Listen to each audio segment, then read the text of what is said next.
Welcome to the Alisa Childers podcast, where we equip Christians to identify the core beliefs of historic Christianity, discern its counterfeits, and proclaim the gospel with clarity, kindness, and truth. And I am so excited to bring you this conversation I've just had with John Cooper about his new book, Wimpy, Weak, and Woke, which has been a bit of a controversial title, which he talked about. There's so many highlights from this episode.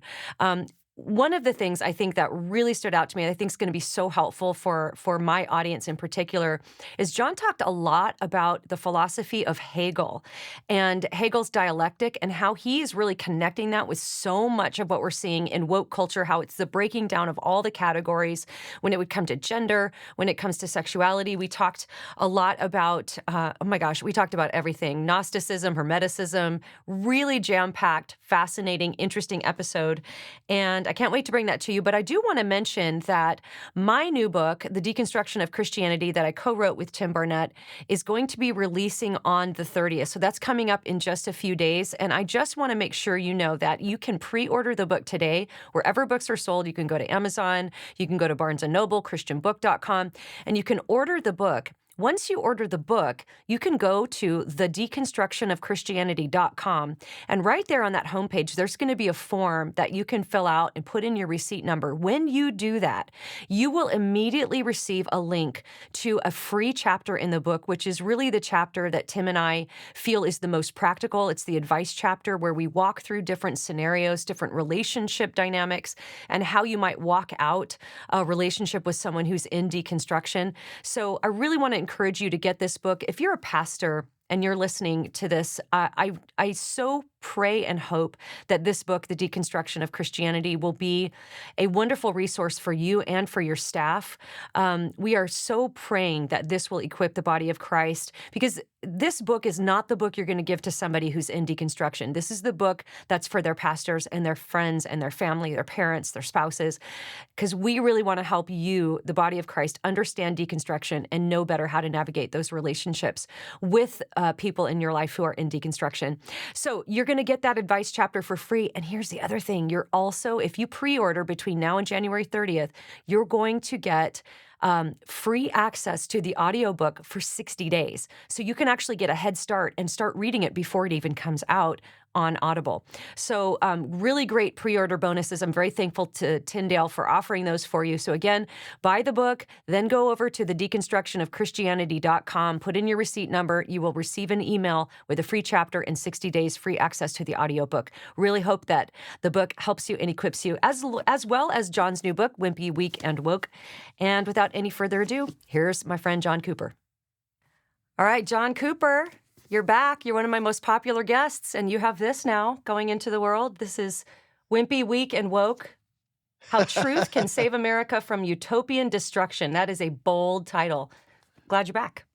It's good to be back with you. I'm turning my Wi-Fi thing off, and I think it's going to be even better. It's great to be back with you again. Thank you for having me on. Apparently, it's a bolder title than I thought, because people got so triggered. People were the most triggerings I've ever seen in my life. I was like, Yeah. have you even read? So here's what I did. I was like, all right, here's what I'll do. I'll give away the introduction chapter for free, where I define what it means to be wimpy, weak, and woke, because everybody's making their own assumptions. I said, I'll give it to you for free. Read it, and if you disagree with me, just send me a comment. And I only had 38 comments. 38 comments as opposed to the 500 comments of everybody yelling at me the day Yeah. before. So it just kind of goes to show you that we really are at a time where people are really quite deceived, and they're really quite dug into what they believe about things. They're ready to jump, they're ready to be mad, but they're Yeah. not really ready to understand the concepts that they're so very passionate about. Yeah. Well, this is, I do want to ask you more about that pushback, because I remember back when that was going on, you were saying you would just literally post the title and people would absolutely lose their minds. Why do you think that? Well, tell us about some of the pushback you were getting, like some of the comments. What was so triggering about it? I know, some of the wording is strong, but everybody does that to try to make people interested in the topic. But it just seems people lost their minds over this. Yeah. Yeah, I mean, apparently, my wording is always strong, and I honestly don't even ever intend it. I usually get myself into trouble without even knowing why. I'm like, "I don't understand what's happening." It's like, I set a building on fire, and I'm like, "All I did was light fireworks in the kitchen. What's the big deal?" But I don't even know, but the pushback is basically this: it was from the title alone, and they're like, wimpy, weak, and woke. Jesus would never do this. Jesus wasn't mean to people. Mm. Jesus never gave people poor mental health by telling them they were weaklings.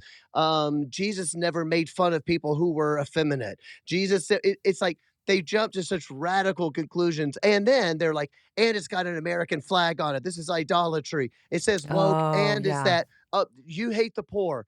And then so I would get these comments. They would say things like, yeah, well, I'm sorry if you think it makes me a weakling because I think that as a follower of Jesus, I'm supposed to help the poor, then I guess unfollow, And so Yeah. they were going to these extreme lengths without even hearing, even though I actually went on and I actually explained it in an audio version.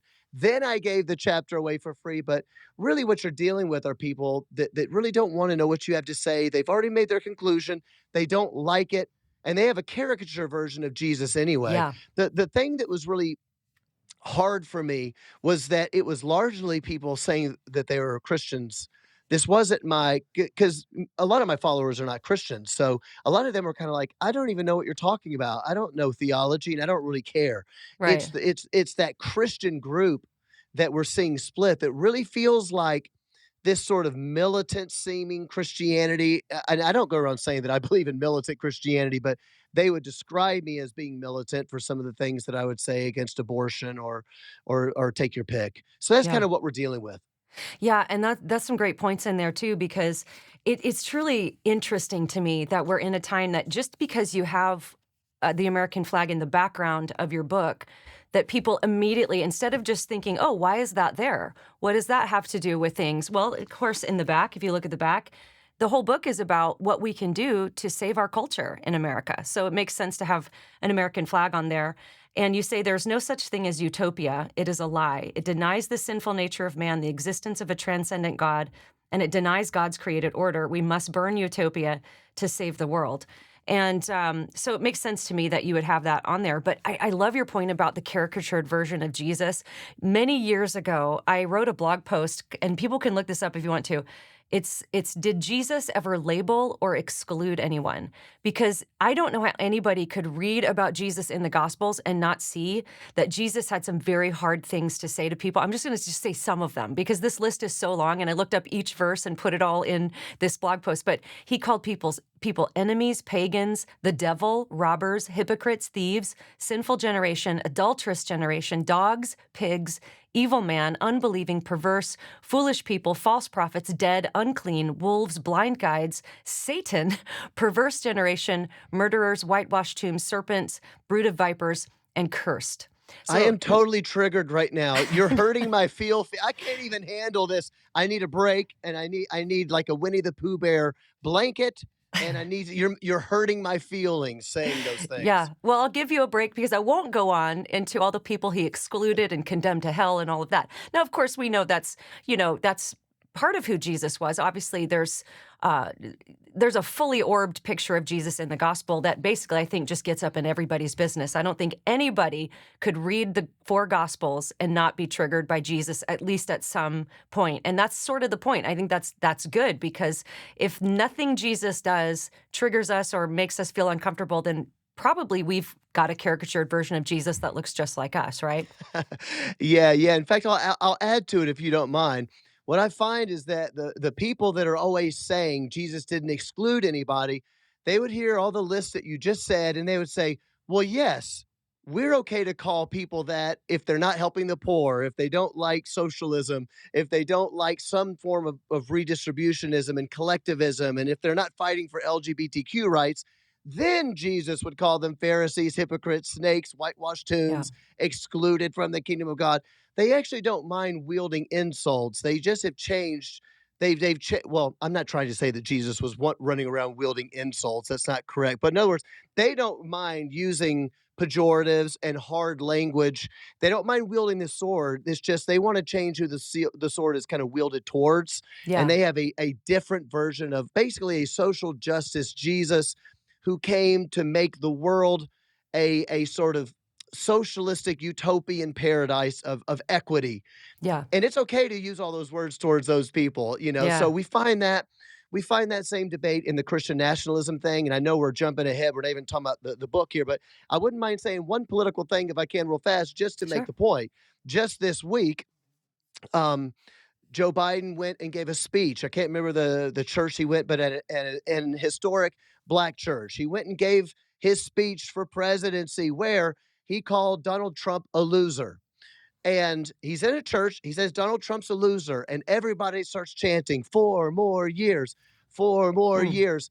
I don't hear the Christian left saying it's beneath the presidency to use words like loser. You know, if Yeah, Trump did it, they'd all be losing their minds. yeah, Well, yeah. they don't mind using the word loser as long as it's against the right kind of a person. Mm, And I haven't seen Phil Vischer or any David French, haven't seen anybody say there's Christian nationalism. Biden's giving his stump speech at a black church, a yeah, Christian church, with their parishioners chanting 4 more years. It's Christian nationalism. The point yeah. is that there's an incredible amount of compromise happening in the church at large, and because I think traditional Christians, we really want to serve God. We don't want to be idolatrous. We're very open to the idea that maybe we've been a little too idolatrous for America. Maybe we haven't been loving enough to the poor. We're very open to that.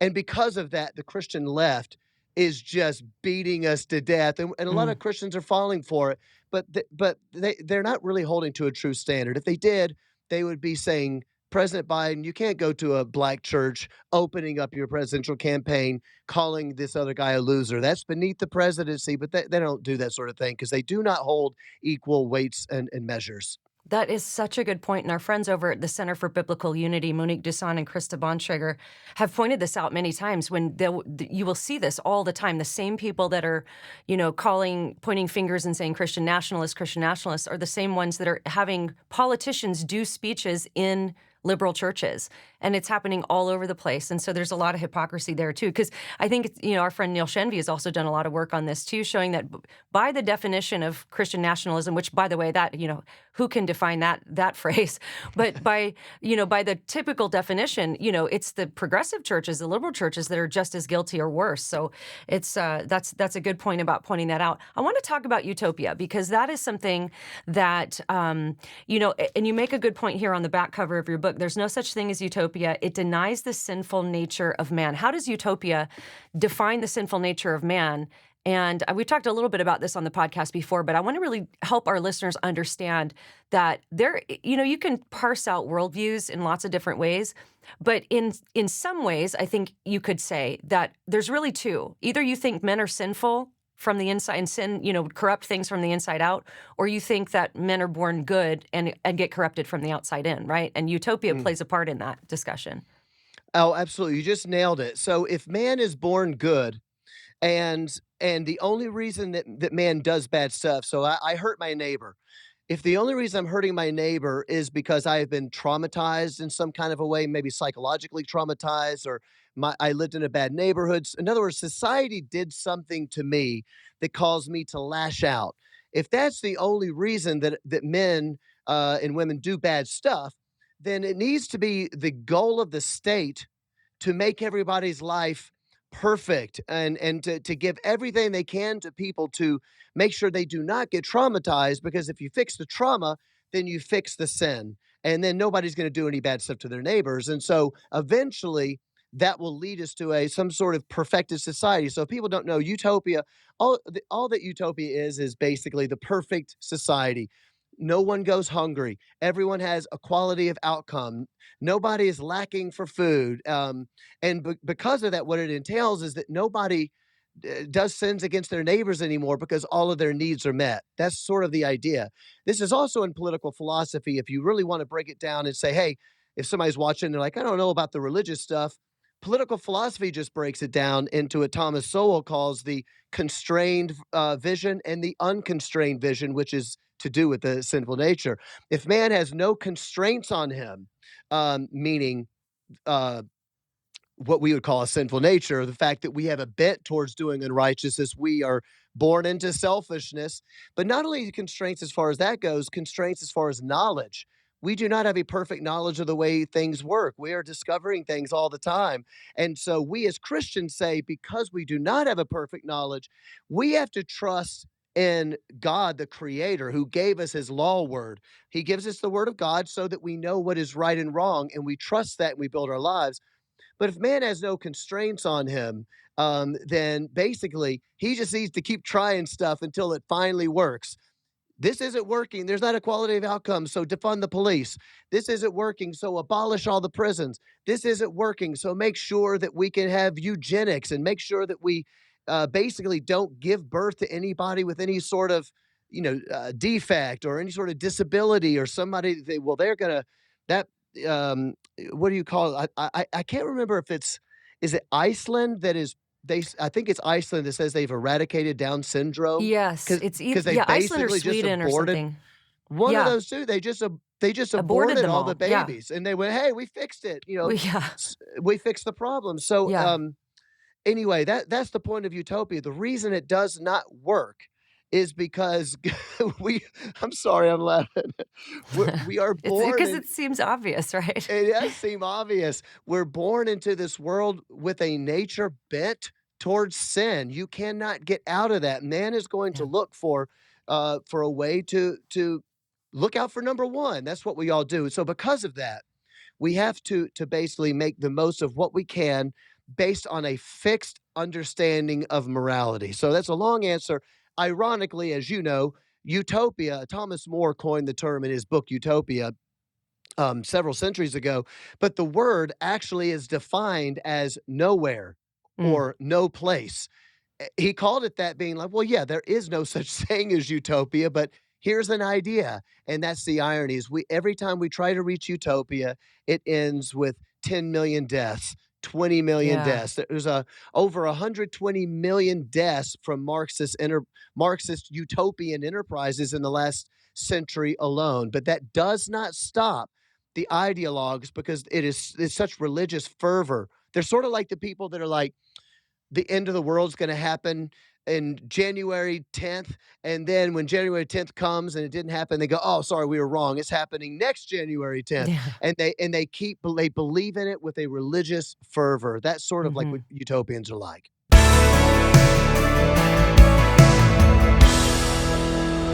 Well, I hope you're enjoying this conversation with John Cooper. I want to pop in for just a moment and let you know about our first sponsor for today, and that is 7 Weeks Coffee. I love this company so much. I love it because, first of all, it's wonderful coffee. I'm a bit of a coffee snob, and I love that their coffee is all direct trade. It's better than organic. There's no pesticides. It's certified mold-free, high-quality, wonderful coffee beans. But also, I love that they are unapologetically and vocally pro-life. In fact, their name, 7 Weeks Coffee, comes from the idea that at 7 weeks old, you can detect a heartbeat and the baby is the size of a coffee bean. So go to 7weekscoffee.com and use my code Alisa for 10% off of one item. That's 7weekscoffee.com. Use my code Alisa.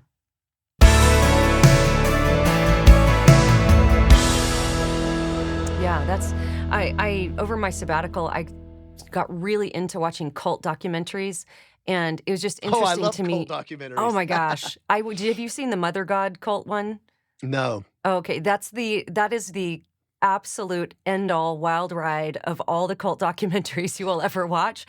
But like in the Mother God cult and other cults that I've kind of been watching documentaries about, that always tends to happen. There's some prediction, there's something they're expecting to happen, it doesn't happen, so they change the narrative and they still believe.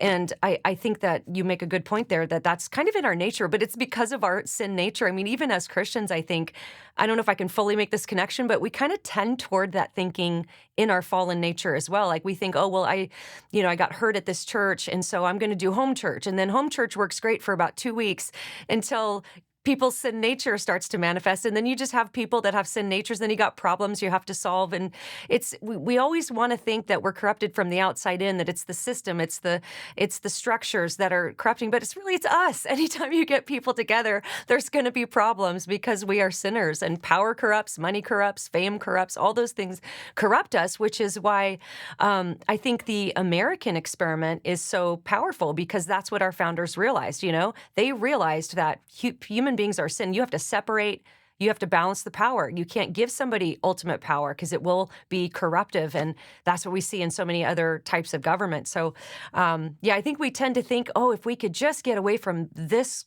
certain situation, it'll all be good. But the minute you get another person involved, you got two sin natures going to battle against one another, and it's going to have problems, right? Yeah, that's right. And I know that you and I, before we started, we said we're going to talk a little bit about the philosophy of Hegel and some of Yeah, the other various things going into this. And it might be a good transition because what you just said is it. I mean, here's what we affirm. Anybody that's watching that has a tendency towards utopia, or you're not convinced yet, here's what we affirm with you: the world is not right. yeah, Things aren't right. And it is depressing. People don't always they don't get what they deserve. Sometimes the evil prosper, and it's depressing. Sometimes the righteous are slain, and it is depressing. Things don't go my mom died when I was 15 years old. You know what?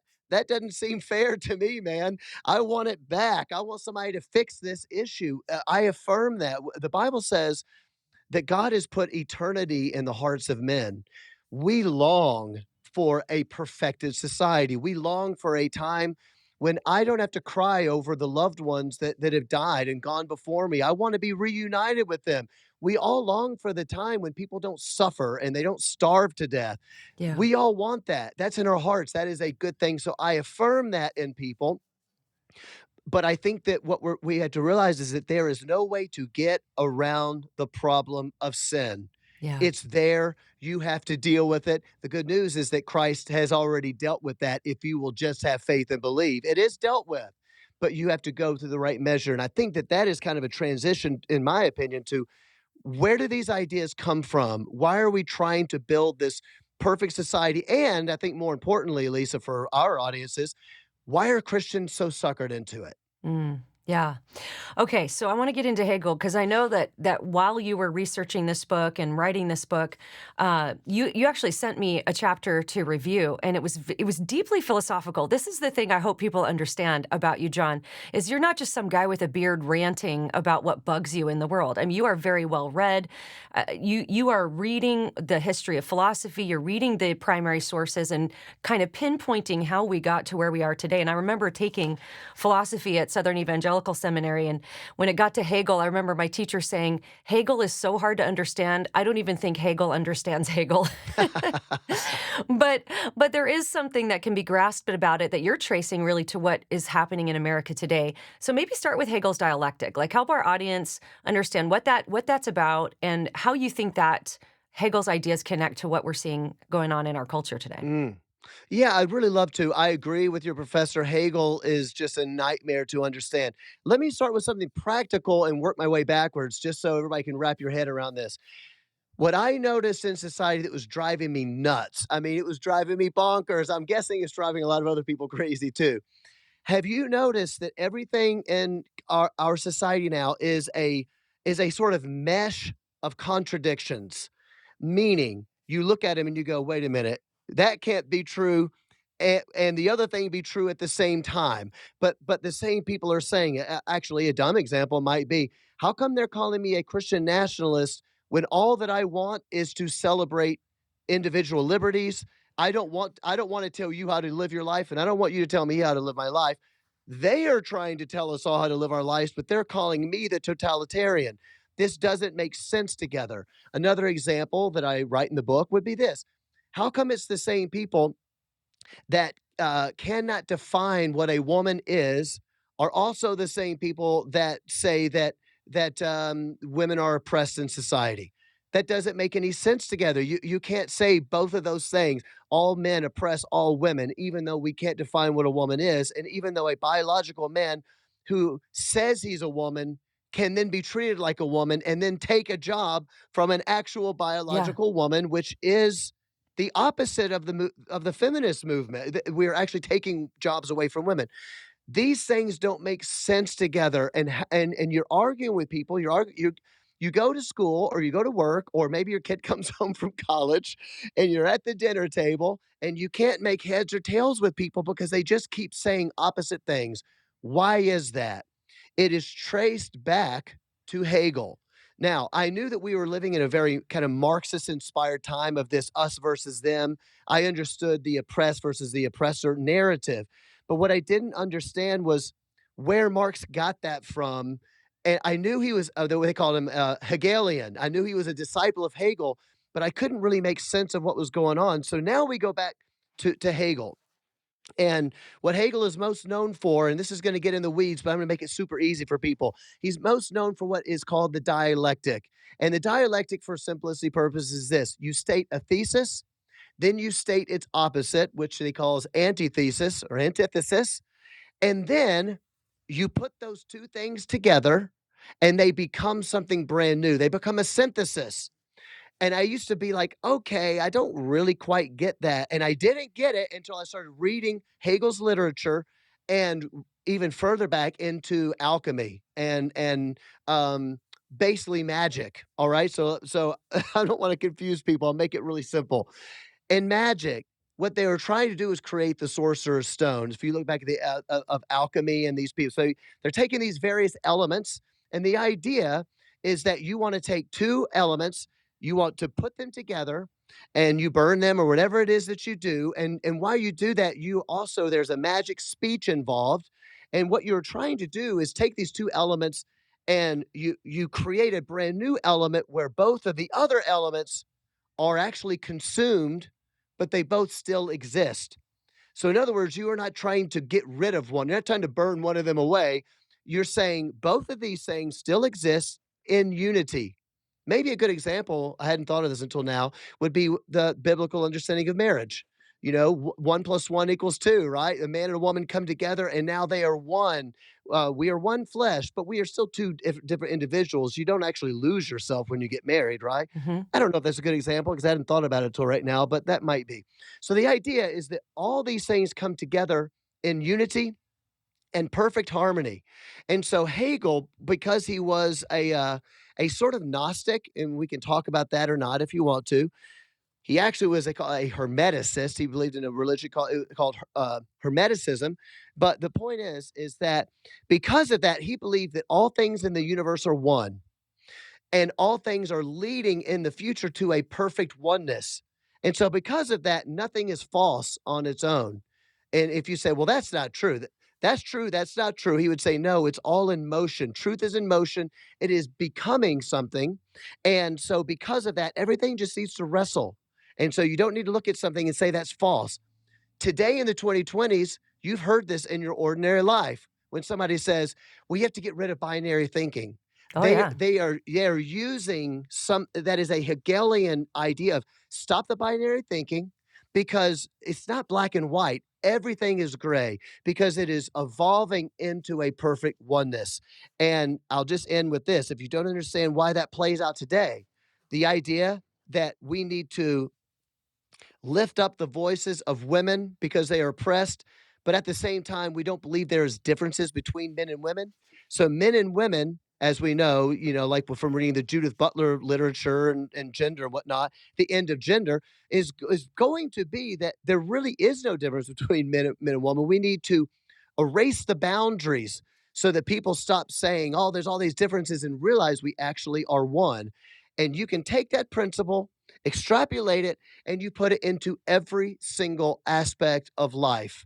In fact, that's also what they want to do with adults and children. That's why pedophilia is so much in the sex literature. Yeah. So there's no differences between men and women. There's no differences between age groups. There's no difference between man and beast because bestiality is also in the literature of queer theory.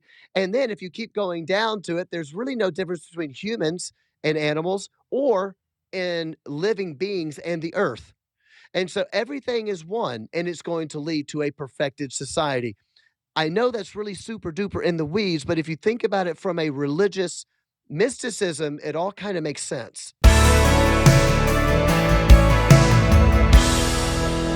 All right, it's time to talk about our next sponsor for the day, and that is Good Ranchers, American meat delivered right to your door. You guys, they have such great high quality meat. We're talking heritage breed pork, wild caught seafood, grass fed, no antibiotics, no hormones beef. But can we talk about the chicken? I absolutely love the chicken. In fact, the chicken is my go to for every single day.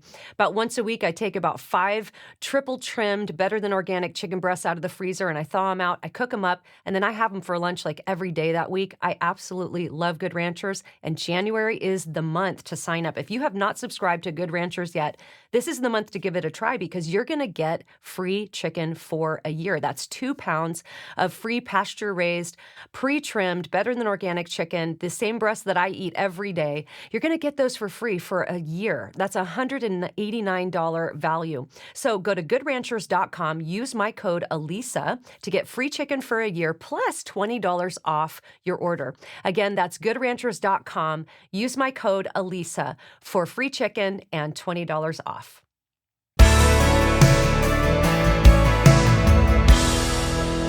No, this is really great because I see this concept of oneness pop up everywhere in progressive Christianity, in particular with people like Richard Rohr.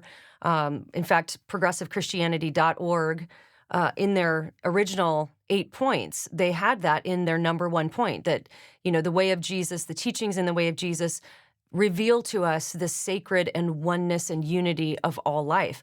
And it always, puzzled me when I read that because it's so obvious to me that they're making an assumption about the way reality works, that they're just assuming this oneness, this unity of all life is the way reality is.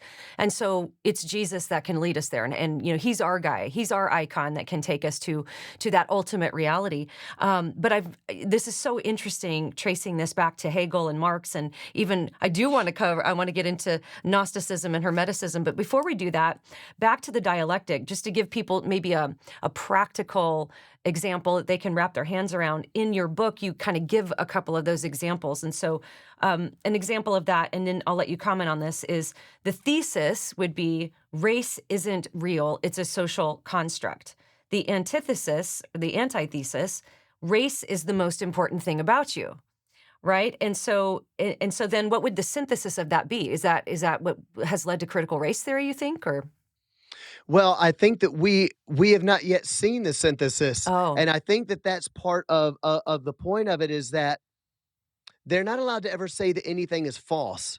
And so they don't mind, and Hegel didn't mind, they don't mind the contradictions. In fact, it's quite the opposite. They actually encourage the contradictions. So wherever you can find the contradictions, the better, because that yeah. moves along the process of the synthesis. And so, what the synthesis is, I believe, for what you just mentioned, the race issue, the synthesis clearly is a revolution against Western society. There is a war happening now against Christianity. I believe it's a war to redefine social reality. I don't know if Mm, that's a too deep a way to say it. They want to redefine social reality because Western civilization was built on a social reality that the physical world is real, there is a God who created it with order. And so that means there are absolutes. That's the understanding of social reality that we've been living in the West for what? I don't know. I don't know how many hundreds of years.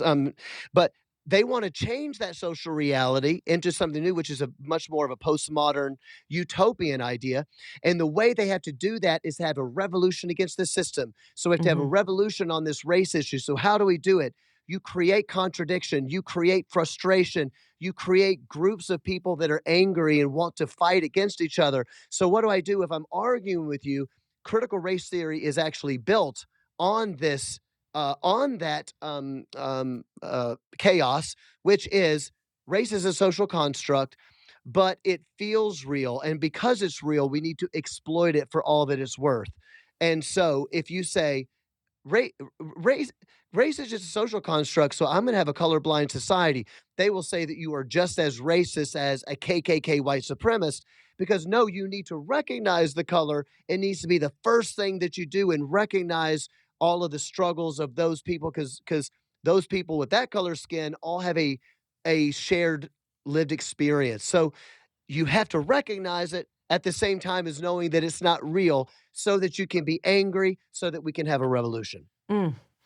So I want to talk a little bit about the concept of binary thinking because this is probably, we're getting in the weeds philosophically, although I think you've laid it out in a very clear and easy to understand way.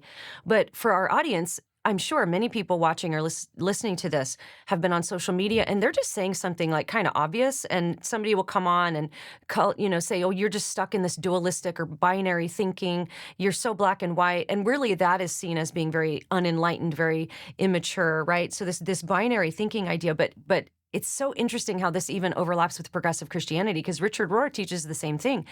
He trains his audience to embrace contradiction so that he can contradict himself for the entire rest of his book, Universal Christ. I mean, it's just a book filled with contradictions. And I try to help my apologist friends, because we as apologists, we're really into critical thinking. We're really into logic, to the point where, when I took, I had to drop critical thinking because it was so hard that I just didn't have the time to invest in my brain working that hard in that semester. I will try again. But it's almost like math. Critical thinking and formal logic is very, very binary. It is just, it is just the opposite of where people are at today. So sometimes apologists will say, well, just show them their contradiction. Just, let them see how they've contradicted themselves. And I'll say, but they don't care that they've contradicted themselves. In fact, in many ways, that's seen as mature to be like, yes, I'm embracing the contradiction. So where do you think that's coming from? Is that coming? Do you think traced back to Hegel's dialectic, that way of thinking that we see today?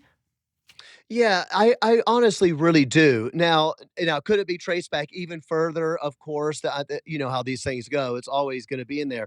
But most of these people would be proud card carrying Hegelian people. They would be like, "Yeah, it's genius," because before that, everything was too rigid and too like, no. If A is B, then B can't also be also be true. Sorry.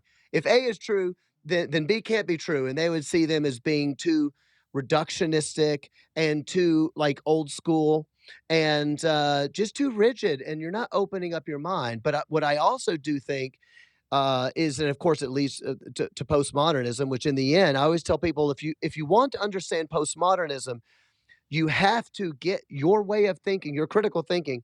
You have to pretend that you don't believe that. You have to be willing to embrace the absurd.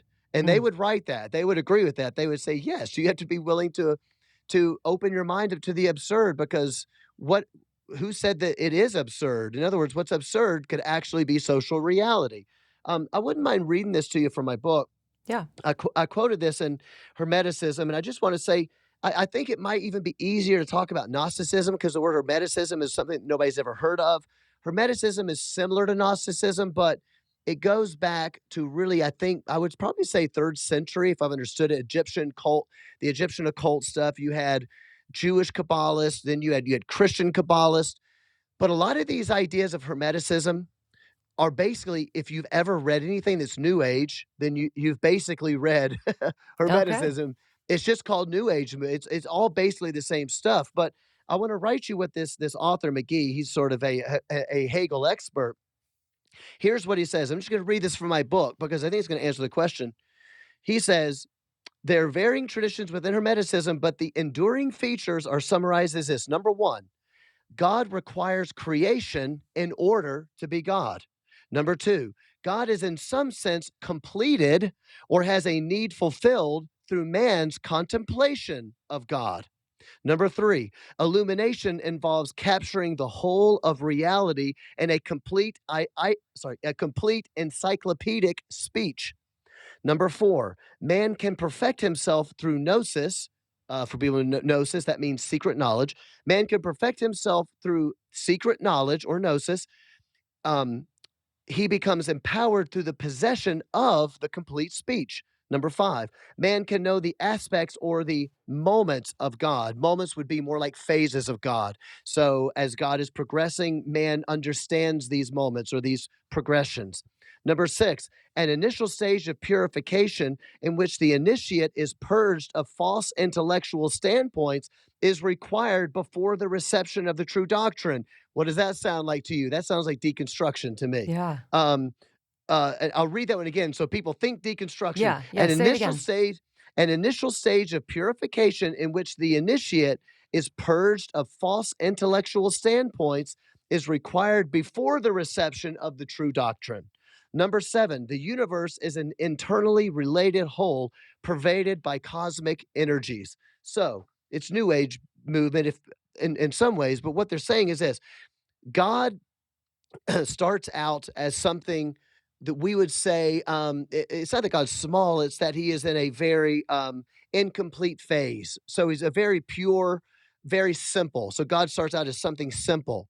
And then God begins to consider who he is. He contemplates himself for the first time. This is really important for your audience will like this because we like things about heresies and being able to point out historical doctrines, right? So this is important because we believe that God contains a full knowledge of himself, right? God is not like learning tomorrow, like, oh, Yeah, I didn't right. know I liked ice cream. He's not like us, like I used to not like ice cream, now I do. You Yeah. know, he's not learning about himself. He knows who he is. Well, this form of Hermeticism says, no, God doesn't know who he is. And so if he wants to know himself, he has to experience himself from the outside. And so he projects an image of himself. He emanates a projection of himself, and that is what creation is. So creation is an emanation of God's self perception. And through that, God is getting to know who he is, and then God changes. And as God is changing, the entire universe is connected with God, and in the end, becomes one. The state becomes one with man, man becomes one with nature. And so all this is working. And the reason it's so very important to understand for the 2020s is this: Karl Marx is a disciple of Hegel, but Karl Marx is a raging atheist. So the question is, how can he possibly be a disciple of Hegel who believes not only in God, but that man is connected to God in a way that we would deem heretical, right? Mhm. So what Karl Marx does is he says, I don't believe in the God part, and I don't believe in the celestial perfect heaven that we're all becoming one. I don't believe in that because Karl Marx is a materialist, meaning he believes that there's nothing outside of matter. So he says, you know what? I believe in all the supernatural stuff except for the celestial heaven and God stuff. There is nothing else besides the earth. So the earth has to become celestial heaven. And Mm, that can only happen as man becomes evolved. In other words, man has to become God who is evolving and continuing to know himself. And the only way that man can enter into this revolution is to overcome the darkness of this world. And who is the darkness of the world? The oppressors, the mm, rich, the people who are in control. And so man. for Karl Marx, a revolution against the rich is not evil. To go and burn down a rich person's house is not evil. You are actually aiding in man becoming a superman, becoming his own God. You are actually hurrying up the kingdom of man. Basically, you're hurrying up the celestial kingdom of man on earth by committing a violent revolution against the oppressors. That's the reason this is so Wow. important.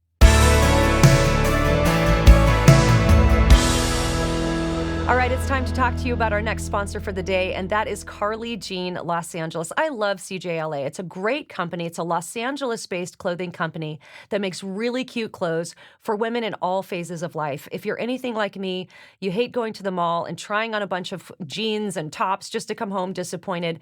I have loved everything I have bought from CJLA, and part of that is because I can go on the app, I can go on the website, and see women of all shapes and sizes try the clothes on, and it's just so wonderful. The shirt that I'm wearing today is from CJLA. I wear it all the time. So if you want to check them out, go to carlyjeanlosangeles.com, and you can use my code Alisa for 20% off your first order. Again, that's carlyjeanlosangeles.com. Use my code Alisa for 20% off your first order.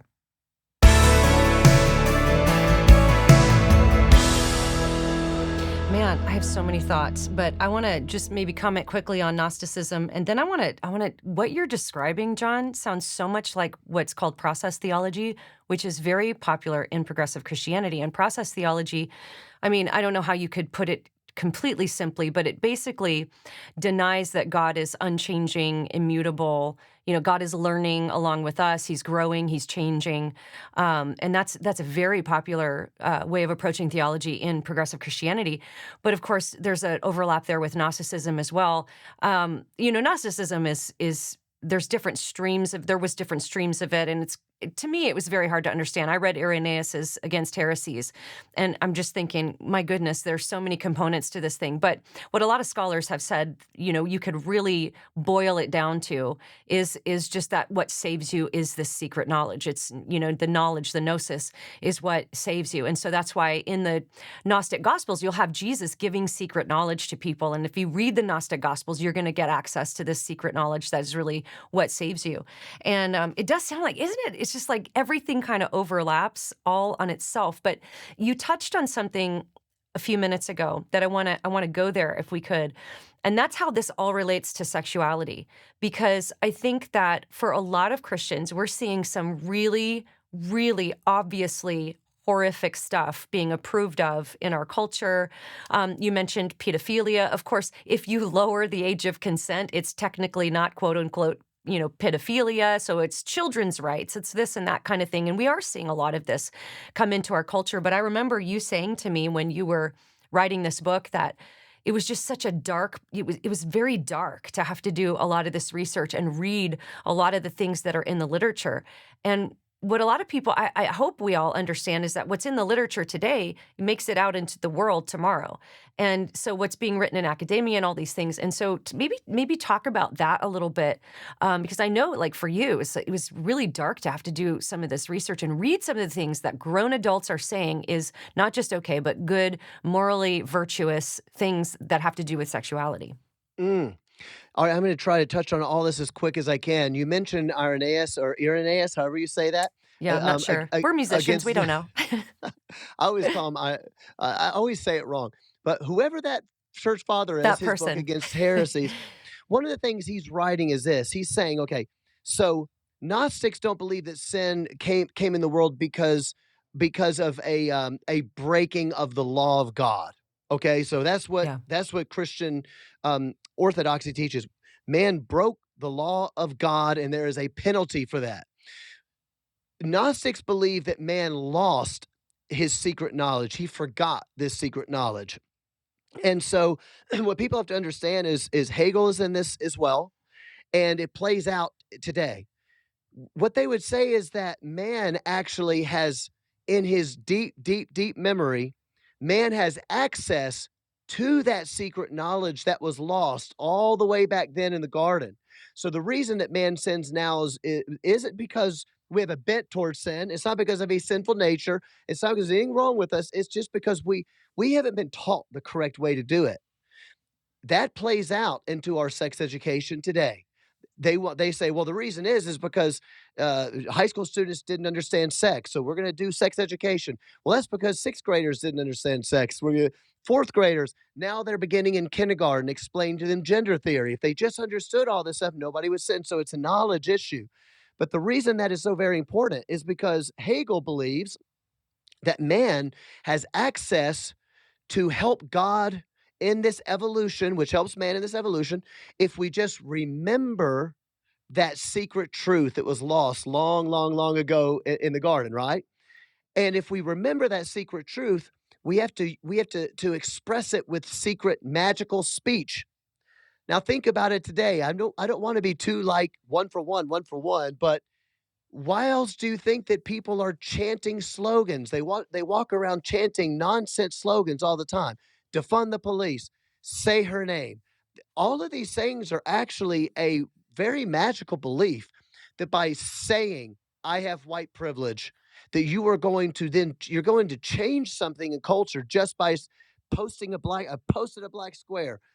Knowledge has changed, social reality changes because I chant the phrase. That really does go all the way back then. Now I can't remember what I was trying to say, but what I'm getting at is that part of what Marx did because of Hegel is to say, well, if you have process theology, this is why. If you have that belief down deep inside of you, that if it's your feelings, I would call them your feelings or your opinions. They're just based on your own knowledge. Yeah. They could be secret knowledge. And the only way that you can express that is through raw emotion and raw indignation. And you have to scream it at the top of your lungs because the only way to make it happen is the magical speech. And so some of this is built like raw emotion, chaos, indignation. Karl Marx even says that. He says, indignation is our tool. Indignation, all of the hatred, bitterness is built into the system. And so that process theology absolutely comes into play in this because Gnostics, they believe that this physical world is actually evil. And that's the difference between Hegel, who is Hermeticist, and the Gnostics. A lot of the Gnostics believe the physical world is evil and we are escaping from the physical world into a Yeah. celestial kingdom of light. The Hermeticists said, well, no, it's more like it's more like that this physical world is not actually reality. They would say this physical world is more illusory, and what is actually real is ideas. And so this physical world will be shaped into oneness with the perfect idea. So that's why he's called an idealist. Marx is a materialist. So Marx basically says, yeah, I like what you're saying, just not the ideas part. So that's why it Mhm. triggers into theology so much. Process theology says, yeah, God is figuring out who he is. His law is not perfect forever. It's going to be changing. And so they are clearly Gnostics. They clearly are utopian. And the last thing I'll say about this is that these Hermeticists, we would call them um, I mean, you want to take your most utopian concept you possibly could have. These Hermeticists were far beyond that. They really had an eschatological sense that they believed that Adam was a super being. Adam could procreate on his own in the garden. He had magical speech. He could control the universe. He could control the sky. He could control the stars because the same elements in the stars are actually what was in him. So there was a oneness of connection. And they believe as we recapture our gifts from Adam, that we are going to create this world where we will control the weather. We will control everything. So it's extremely utopian. I think Mhm. that that's the reason that so many Christians are hoodwinked by it. We've always And been hoodwinked by Gnosticism. yeah, no, it's really true in many ways, actually. I'm curious what you think. Because most people in culture who are saying the slogans and they're doing other things, they're not going this deep philosophically. They don't probably even realize how influenced they are by Mhm. some of these ideas.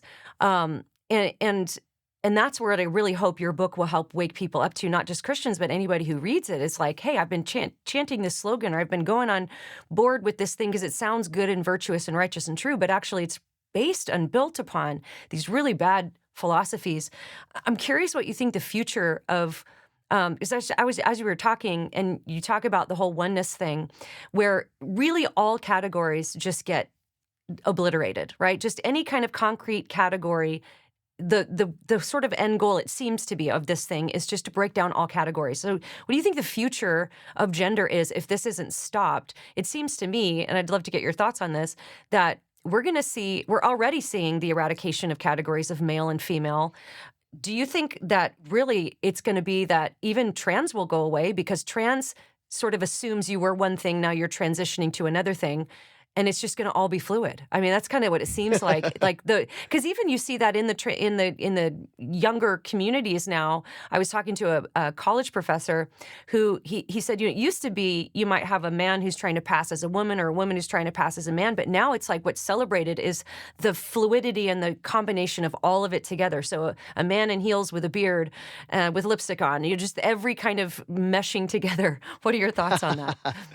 Man, I would like to give you I hope you don't mind if I jump into this, but here's a if you wouldn't mind, is it okay if I say something about Christian theology first and then get to that? Yeah, do it whatever Um, you want.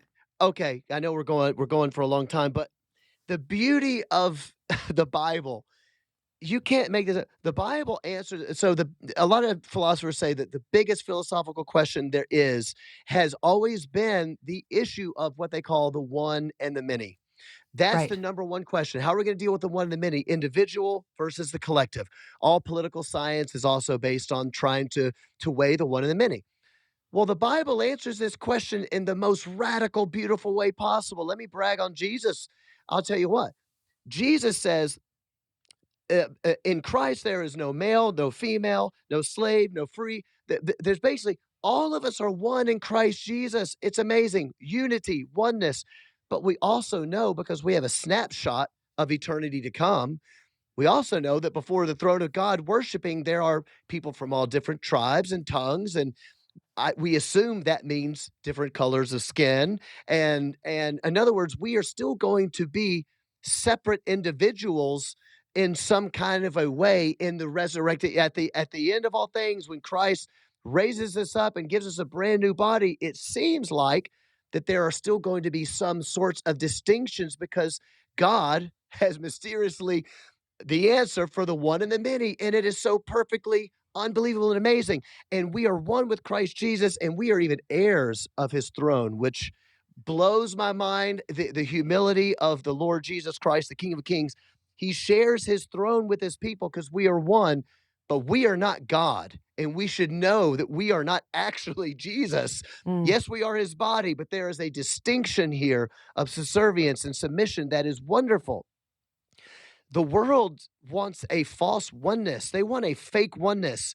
And so to do that, they have to eradicate all boundaries. And I don't want to get on here and be some sort of doom and gloom. I'm not all that smart. I'm not like a futurist and I'm not Glenn Beck or one of these people that's going to give you some grandiose vision of the future. But I will tell you, you want to talk about hell on earth.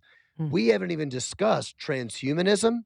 We haven't discussed AI. If people don't know what transhumanism is, basically all of these concepts that Hegel wants about the oneness of all things, and all these science fiction writers for the last 100 years, we actually have the technology to make some of this happen. I mean, to some degree. Now, I don't mean we can actually make a man a woman and a woman a man. You can't actually right. do that. But to some degree, we have the technology to make some of these things, at least in an illusory fashion, reality, right? Well, transhumanism basically puts man and machine together. And you want to talk about frightening AI?